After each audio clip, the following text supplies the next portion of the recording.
Okay, tell me your name and spell it for me. Deborah, D-E-B-O-R-A-H, White, W-H-I-T-E. Okay, and where are you from? We live in Pennsylvania right now. My husband's in the coal industry. We were both raised in the coal fields of southern West Virginia in Boone County, where the miners down there are being decimated by Obama's EPA regulations and fiats. And we're here to support the miners here in Ohio because he has employees here in Ohio as well as Pennsylvania. And we're here to support people who want to vote him out of office, because if he gets another term, there will be no coal mines left. There will be no communities left once he gets through with them. And we're here to speak to people and to tell them to vote, not only to vote against Obama, vote for Mitt Romney, and vote for Republican senators and governors as well, because we cannot repeal Obamacare or the EPA regulations unless we have a majority in the Senate and House, as well as in the presidency. What about the other side of this is going to say we need good environmental regulations to stop pollution, to stop destroying the environment. I mean, does Obama take that too far? Come and talk to him about the environment. Since he is in coal, he can talk to you about that. My position is that the government is using the so-called green movement to take over this country and put in place regulations to where they can turn our free constitutional republic into a socialist regime, and that's what I believe. And he's using the green movement to do that. Yes, we do believe in taking care of the earth, but we do not worship the earth. We believe in our industry. We believe that coal miners are good, upstanding citizens, and they are the unsung heroes of America.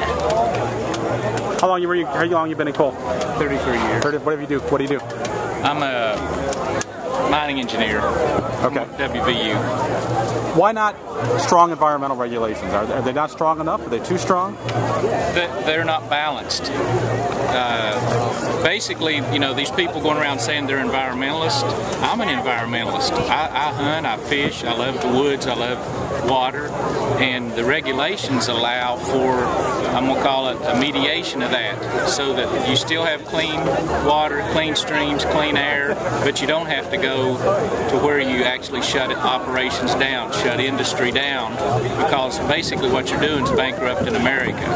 And they're doing it, like she said, through the green cause or the environmental cause, and I'm as much an environmentalist as anybody. But I also believe there's a balance between energy that God put on the earth for us to use and abusing it the way they use it for their own purpose, to basically they're anti-business, they're no growth, they don't want industry to succeed. And basically what happened was in Europe, when the Cold War ended, all these different environmental people, tree huggers, all these folks had to have a cause.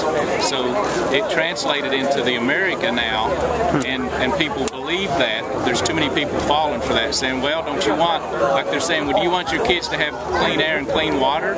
America's got the cleanest air and cleanest water in the world. So do we want to use their resources, or do we want to not use them and buy them from China? So China's putting out more pollution. A good example is the Gulf Coast, where Obama's not letting us drill, but he's letting Cuba and Brazil drill.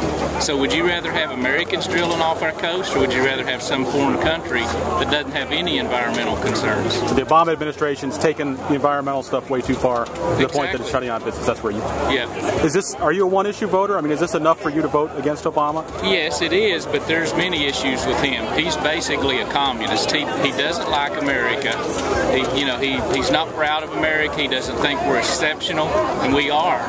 We're blessed by God because our creators believed in God, and he's taken God out of every fabric of society. And you can see it through every regulation or every, executive order he puts out. He's doing something else to take God out of society. And if we take God out of America, then America fails, because America is based on God, whether people want to believe that or not. If you look at the true history, George Washington, the father of our country, was probably the most God-fearing man of his time. And he used to call it all the time divine providence. Divine providence to him meant that God had a hand in how America was formed, what we were based on, society.